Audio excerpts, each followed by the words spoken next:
50대, 60대 이상이신 분들의 살아온 얘기를 들어보면 누구나 책 한 권은 될 만큼 이런저런 사연이 있게 마련이에요. 특히 노후가 힘든 분들일수록 할 얘기가 정말 많으실 텐데요. 그런데 이렇게 노후가 힘들어진 원인 중 자녀로 인한 경우도 사실 꽤 많아요.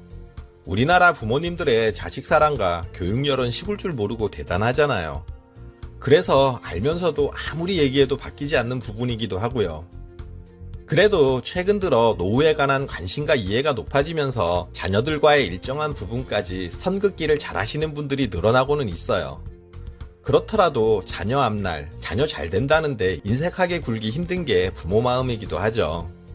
오늘은 자녀에게 올인한 한 아버지의 사례를 통해서 자녀에 대한 지원과 우리의 노후에 관해서 여러분과 얘기를 나눠보려고 해요. 실제 사연은 좀 더 복잡한데 이해하기 편하게 각색을 했어요. 안녕하세요. 알아두면 삶이 힘이 되는 채널 매일 3분입니다.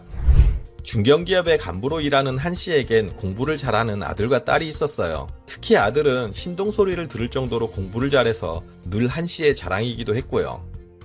결국 아들은 누구나 선망하는 미국의 명문 H대에 붙어서 유학까지 떠나게 됐어요.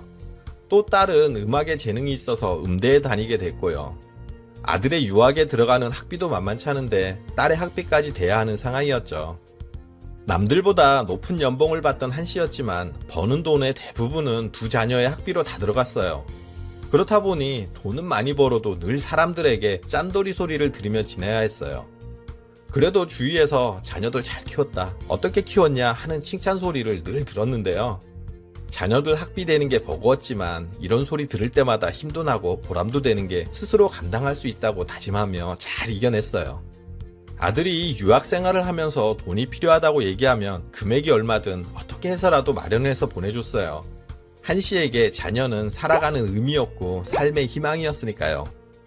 다행히 아들은 아버지의 기대에 어긋나지 않게 유학을 무사히 마쳤고 다른 사람들은 꿈도 꾸지 못할 외국계 기업에 높은 연봉으로 당당하게 취업을 했어요. 한 씨는 그동안의 고생이 보답받는 것 같아서 날아갈 듯 기뻤죠. 그리고 아들은 회사를 다닌 지 얼마 되지 않아서 유학 중에 만난 사귀던 아가씨와 결혼을 약속했어요. 아가씨는 국내의 탄탄한 중소기업 대표의 딸로 부유한 데다 유학파인 똑똑한 며느리를 얻게 된 것에 대해서도 뿌듯했고요. 그런데 아들 결혼 준비를 하면서 사돈댁 경제 수준에 맞추려니 문제였어요. 사돈댁에서는 이쪽 형편을 고려해서 간소하게 하자고 했지만 간소하게 맞춘 예물과 결혼식 비용, 아파트 전세비를 감당하려니 그동안 모아둔 돈 3억 5천만 원과 퇴직금까지 일부분 땡겨서 5억 원 가까이 들어갔어요. 그리고 음악을 전공한 딸도 대학을 졸업한 후 지방의 한 시립교향악단에서 일하다가 좋은 짝을 만나서 일찍 결혼을 했어요. 퇴직 전에 딸까지 결혼시키면 좋을 것 같아서 한 씨가 좀 서두르기도 했지만 딸도 결혼을 원했기에 다행히 퇴직 전에 딸을 보낼 수 있었던 거죠. 그렇게 딸의 결혼을 준비하느라 남아있던 나머지 퇴직금마저 다 들어갔고요. 하지만 두 자녀를 모두 최고 수준의 교육을 시키고 만족스러운 결혼까지 보내고 나니 부모 노릇 제대로 다 한 것 같아서 남부러울 게 없었죠. 실제 주변 사람들도 하나같이 한 씨를 대단하다고 칭찬하고 부러워했고요. 노후자금과 퇴직금 모두 바닥났지만 아깝지도 후회되지도 않았어요. 잘 키워놓은 자녀들이 그동안의 자신의 노력과 헌신을 알아줄 거라 믿었기 때문이에요. 두 자녀를 독립시키고 나서 퇴직한 한 씨에게는 5억 원 정도의 집 한 채와 4천만 원이 들어있는 통장 하나가 전부였어요. 아직 60세로 국민연금 수령까지 몇 년이 남아있어서 당장의 생활비가 부족했지만 크게 걱정하지 않았어요. 아들이 높은 연봉을 받으니 이제 용돈 넉넉하게 받으면서 노후를 여유롭게 보낼 수 있을 거라고 생각한 거죠. 퇴직 후 시간도 많이 남으니 홀가분한 마음으로 아내 손잡고 여행이나 다니며 노후를 보낼 생각이었어요. 그동안 자식들 키우느라 짠돌이로 살아온 삶이 드디어 보답을 받는 순간이 왔다고 믿은 거죠. 하지만 노후는 한 씨의 바람처럼 흘러가지 않았어요. 신혼 초에는 그래도 자주 왕래하며 살갑게 챙기던 아들 내외도 시간이 지나면서 점점 찾아오는 횟수가 줄어들기 시작했고요. 문제는 넉넉하게 챙겨줄 거라 생각했던 두 자녀가 내놓은 용돈은 아들 50만원, 딸 20만원, 두 자녀 합쳐서 한 달 70만원이 전부였어요. 두 부부가 한 달을 살기에는 턱없이 부족한 금액이죠. 가지고 있던 예금과 자녀들이 보내준 용돈으로 생활하면서 한 씨는 뭔가 잘못 흘러가고 있음을 그때서야 느낀 건데요. 자녀들에게 섭섭한 마음이 밀려왔고요. 무엇보다 통장의 잔고가 자꾸 줄어드는 것을 보면서 마음이 불안해지기 시작했어요. 여유롭고 행복한 노후를 꿈꿨지만 퇴직 후 1년도 지나지 않아서 한 씨는 생활고를 걱정해야 하는 처지가 된 거죠. 아파트로 주택연금을 신청해서 받을까도 생각했지만 종신으로 신청할 경우 한 달 100만원 남짓한 금액이 나온다는 거예요. 당장 두 부부가 생활하기에 부족한 금액이라 다른 방법을 찾아야 했어요. 결국은 아파트를 담보로 작은 가게라도 열어야겠다고 마음을 먹었죠. 평생 회사 다닌 것 외에 다른 할 줄 아는 것이 없었던 한 씨로서는 여기저기 다니면서 알아봤지만 마땅한 할 일을 찾기가 쉽지는 않았어요. 그래서 찾다 노후에도 할 수 있을 것 같은 프랜차이즈 커피 전문점을 내기로 했어요. 그나마 일도 손쉽고 마진율도 좋아 보였거든요. 바리스타 자격증을 따고 창업 노하우 같은 것도 배우고 하면서 정말 열심히 준비해서 목 좋은 곳에 커피 전문점을 오픈했어요.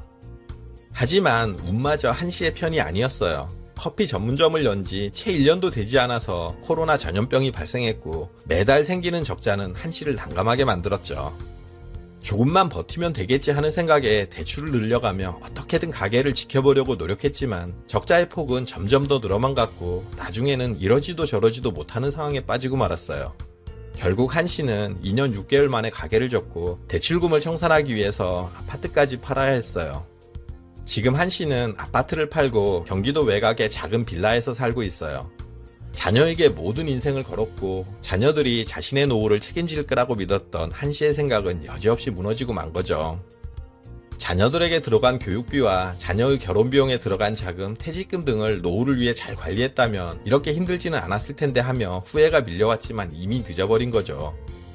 그동안 아들은 미국에 더 좋은 일자리를 제안받아 미국으로 이민을 떠났고요. 그래도 옆에서 개나마 챙겨주던 딸마저 손주의 조기 유학을 위해 캐나다로 떠나게 되면서 지금은 옆에 아무도 남지 않게 됐어요. 이제 다른 사람들이 한 씨에게 자녀에 대해 물으면 한 씨는 자식이 없다고 말해요. 이렇게 얘기할 때마다 마음속으로는 피눈물이 나지만 이제 와서는 어쩔 수 없는 거죠. 자신의 꿈이었고 모든 것이었던 자녀들로부터 버림받았다는 생각과 헛살았다는 허탈감에 괴로워하고 있어요. 자녀들이 너무 공부를 잘하다 보니 한 씨는 자녀들에게 올인할 수밖에 없었는데요. 자식이 부모의 노후를 책임지지 않는다는 것을 조금만 일찍 깨달았다면 상황이 이렇게까지 오도록 두지는 않았겠죠. 한 씨의 실수를 계기로 자녀들에게 너무 지나친 투자와 기대는 거둬야 한다는 교훈을 다시 한번 얻게 되는데요. 한 씨의 실수로 첫 번째, 너무 과도한 교육비가 문제였어요. 대부분의 부모는 자녀가 공부를 잘한다면 모든 것을 감수하고라도 자녀를 지원하려고 노력해요. 한 씨의 경우처럼 무리해서 유학까지 보내게 되는 건데요. 아무리 자녀가 공부를 잘해도 내 재정 상태가 자녀 유학비를 감당하고도 노후 준비가 가능한지를 따져봤어야 해요. 그걸 따지지 않고 무턱대고 지원한 것이 문제였고요. 두 번째, 과도한 결혼 비용 지원이 문제였어요. 결혼 정년기 자녀를 둔 우리 대부분의 부모님들의 가장 큰 고민이 바로 자녀의 결혼 비용이에요. 여유만 된다면 잘해서 보내면 좋겠죠. 하지만 그렇지 않다면 본인의 형편에 맞게 보내는 게 맞아요. 한 씨의 경우 두 자녀를 모두 결혼시키면서 노후를 지켜줄 든든한 버팀목인 노후자금과 퇴직금까지 모두 써버린 건데요. 부모가 노후를 안정되고 여유롭게 살아야 결혼한 자녀도 마음 편히 살 수 있는 거예요. 자녀 결혼보다 내 노후가 먼저라는 거죠. 세 번째, 무리한 창업이 문제였어요.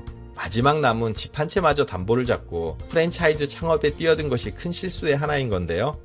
평균 50대 중반의 이른 나이에 은퇴를 하게 되는데요. 그렇다 보니 많은 사람들이 자영업으로 뛰어들고 그 중에서 손쉬운 프랜차이즈를 선택하는 경우가 많아요. 실제 은퇴 후 60세 이후 시니어 창업의 경우 통계청 자료에 따르면 코로나 사태 이후 무더기로 폐업을 한 것으로 나타났어요. 이 시기에 창업한 60세 이상 시니어 창업자 약 24만 438명 중 19만 9,046명이 폐업을 했는데요. 즉 창업자의 83%로 10명 중 8에서 9명은 폐업에 내몰렸다는 얘기예요. 그만큼 시니어 창업이 만만치 않다는 얘기인데요. 한 씨의 마지막 실수가 창업이었던 거예요. 차라리 창업 대신 할 수 있는 일거리를 찾아서 부부가 같이 한 달에 200만원에서 300만원 정도만 꾸준히 벌고 주택연금을 매달 일정액씩 함께 받았다면 이렇게 나쁜 상황까지는 내몰리지 않았을 거예요. 그리고 한 씨에게는 해당이 되지 않지만 자녀의 주택 구입이나 사업 등의 자금으로 이르게 증여를 하는 경우도 본인의 노후를 힘들게 하는 대표적인 이유 중 하나가 되고요. 한 씨의 사례를 통해서 대부분의 우리 부모님들이 공감은 하실 거예요. 하지만 막상 냉정하게 선긋기가 쉽지 않죠. 그렇지만 은퇴 이후에도 30년, 40년을 더 살아야 하잖아요. 제일 먼저 챙겨야 할 부분이 본인의 노후라는 사실을 다시 한번 명심하세요. 지금까지 사례를 통해서 자녀보다 내 노후 준비가 먼저다라는 내용으로 말씀을 드렸는데요. 자녀에게 물고기를 잡아주지 말고 물고기 잡는 법을 가르치라고 우리 모두 아는 탈무드의 조언이 생각나는데요. 그런데 우리는 자녀에게 너무 많은 것을 주고 싶어 하는 건 아닐까 하는 생각을 하게 되네요. 여러분들의 행복한 노후를 응원할게요. 그리고 오늘 정보가 도움되셨다면 구독, 좋아요, 알림 설정 해주시고요. 더 유익한 영상으로 다시 찾아뵐게요. 저는 매일 3분 대표 큐레이터 송한결이었습니다. 감사합니다.